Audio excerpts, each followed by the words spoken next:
Ya, kita akan lanjutkan ke materi yang terakhir dari rangkaian DC, yaitu rangkaian RC. Maksudnya adalah R itu resistor, C itu kapasitor. Ya, jadi nanti di rangkaian kita tidak hanya ada baterai dan resistor, tapi juga nanti akan ada kapasitor. Ini nanti akan makin seru nih. Oke, ini di sini kita akan ngebahas dua jenis proses rangkaian. Kita mulai dari yang pertama. Oke, jadi di kasus yang pertama ini ceritanya begini. Kita punya rangkaian kayak gini. Ini ada kapasitor di sini ya. C, ini ada resistor, ada baterai epsilon. Awalnya kapasitor ini kosong, belum bermuatan. Jadi ini tegangan kapasitornya VC-nya sama dengan 0 ya. Kita simbolkan tegangan di kapasitor itu VC itu masih 0. Begitu pula dengan muatannya. Dia kosong, lalu dihubungkan dengan rangkaian. Dihubungkan dengan baterai dan resistor. Maka apa yang akan terjadi? Baterai ini akan mengisi kapasitor yang kosong ini. Nah, kasus ini dinamakan dengan proses pengisian atau charging. Oke, jadi ini namanya charging kapasitor. Tujuannya tadi ya, tujuannya adalah untuk ngecas si kapasitor yang masih kosong ini. Jadi nanti ketika pertama kali dihubungkan ya si kapasitornya, maka baterai akan menyuplai arus listrik ya. Arus listrik ke kapasitor dan ini nanti akan mengisi si kapasitor dengan muatan. Maka lambat laun nanti dia akan punya tegangan.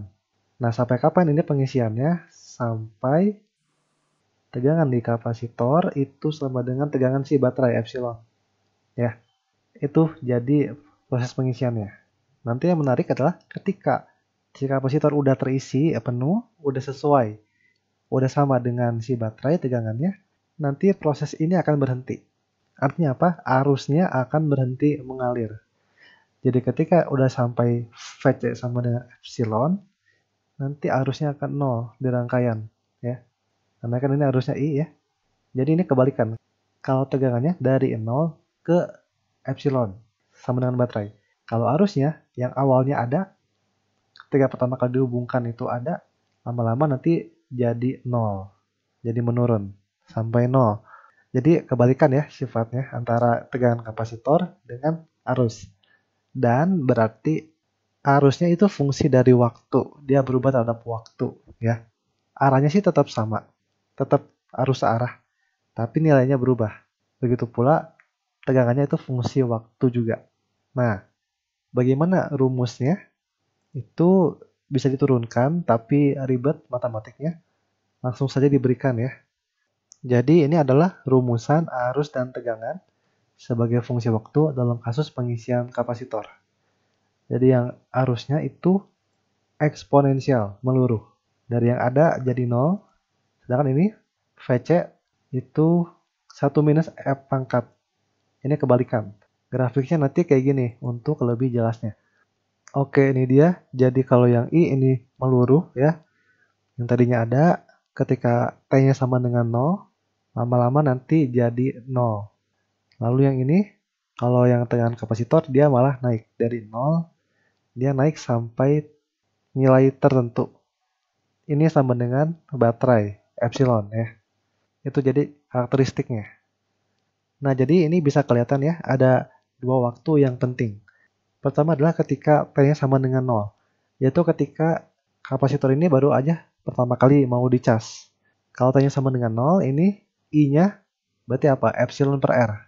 Berarti kayak hukum Ohm kan? Tegangan dibagi sama resistor. Sedangkan VC-nya masih 0. Jadi kalau di T sama dengan 0, ini seolah-olah kapasitornya nggak ada. Kapasitornya tuh kayak kabel biasa aja. Nggak punya efek. Ini kata kuncinya. Pada T sama dengan 0, kapasitor itu dianggap sebagai kabel biasa ketika perhitungan rangkaian dilakukan. Lalu yang kedua adalah ketika sudah terisi. Nah, kalau sudah terisi itu kita bilangnya begini. Kalau sudah terisi itu kita sebutnya T menuju tak hingga.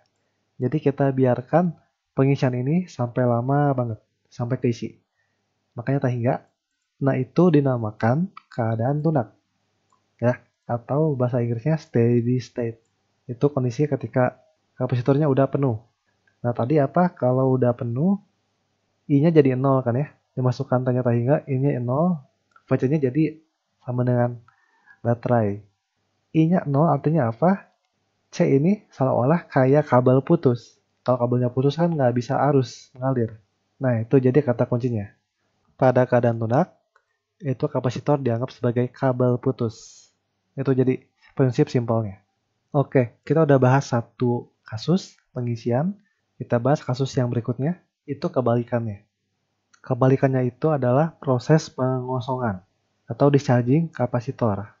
Nah, kalau yang ini, kapasitor kita awalnya udah penuh. Dia udah punya muatan, dia udah punya tegangan. Kita sebut ya, ini dia punya tegangan awal, VC0 ya. Tegangan kapasitor awal. Dia dihubungkan ke resistor tanpa baterai. Jadi hanya resistor saja. Maka apa yang terjadi? Itu nanti akan ada arus mengalir, ada muatan berarti ya, muatan yang mengalir. Sebutlah ini positifnya, jadi kayak gini nih. Lalu dia menuju ke resistor. Nah, resistor itu apa? Selain jadi penghalang untuk arus, dia itu akan ada disipasi ya. Akan ada energi yang terbuang. Dalam hal ini berarti muatan dari kapasitor itu dikosongkan oleh resistor, dibuang.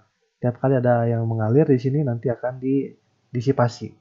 Maka apa yang akan terjadi? Tentu lama-lama habis dong berarti tegangan si kapasitor habis, begitu pula muatannya. Makanya namanya pengosongan.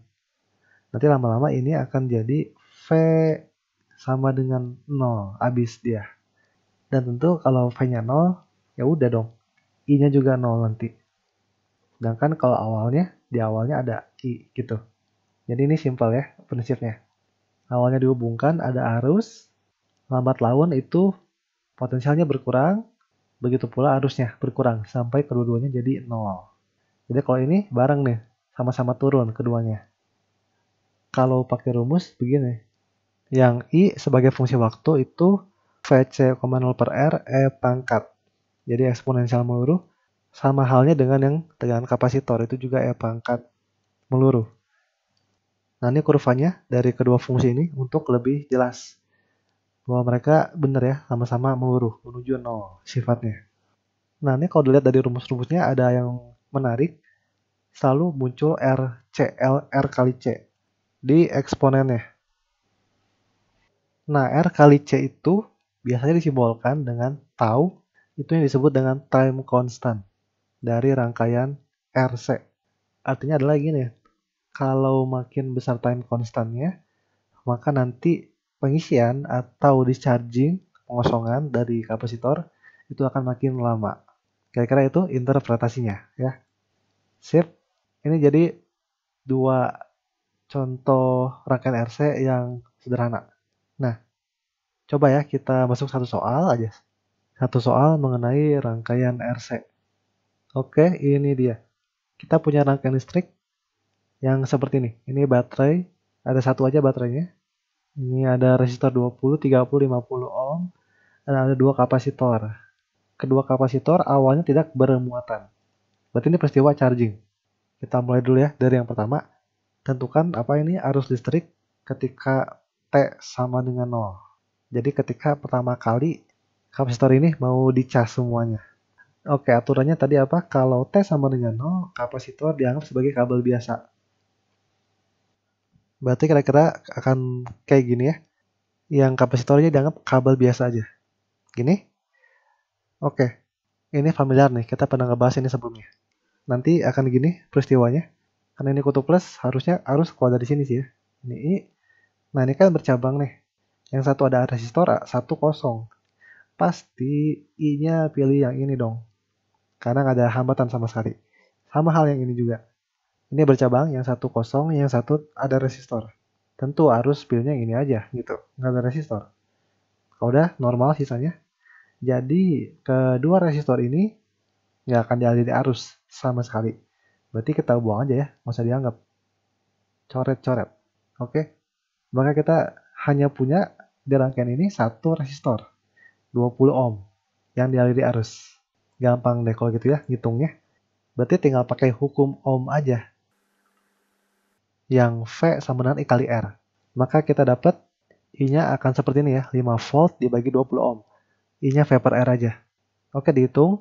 Nanti dapatnya I ketika T sama dengan 0 itu 0,25 ampere. Simpel banget ya ternyata. Walaupun kelihatannya ribet gitu.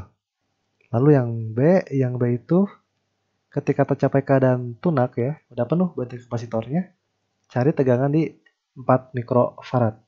Kalau udah penuh apa katanya? Kapasitor dianggap kabel putus.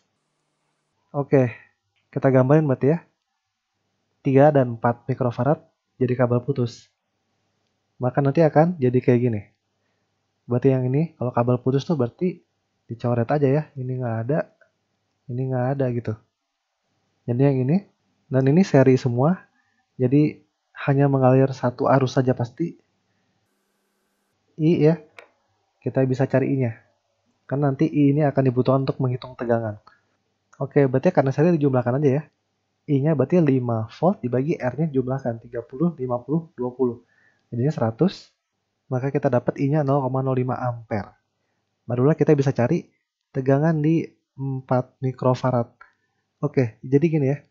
Di 4 mikrofarad ini itu paralel dengan 50 ohm ya. Ini paralel. Dan kalau paralel, mau kapasitor, mau resistor, itu tegangannya akan sama. Jadi, tegangan di 4 mikrofarad sama dengan tegangan di 50 ohm.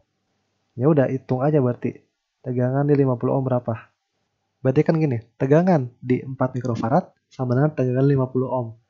Yang adalah I kali L, hukum ohm lagi. I-nya ini 0,05 ampere, R-nya 50 ohm. Dapat tuh ya, berarti kelihatan ini jawabannya. Tegangan di 4 mikrofarad sama dengan 2,5 volt. Gitu deh dapat ya. Jadi kalau dilihat ternyata adanya kapasitor nggak begitu ribet ya. Yang penting tahu dasar-dasar rangkaian listrik aja dari awal gitu. Jangan sampai lupa.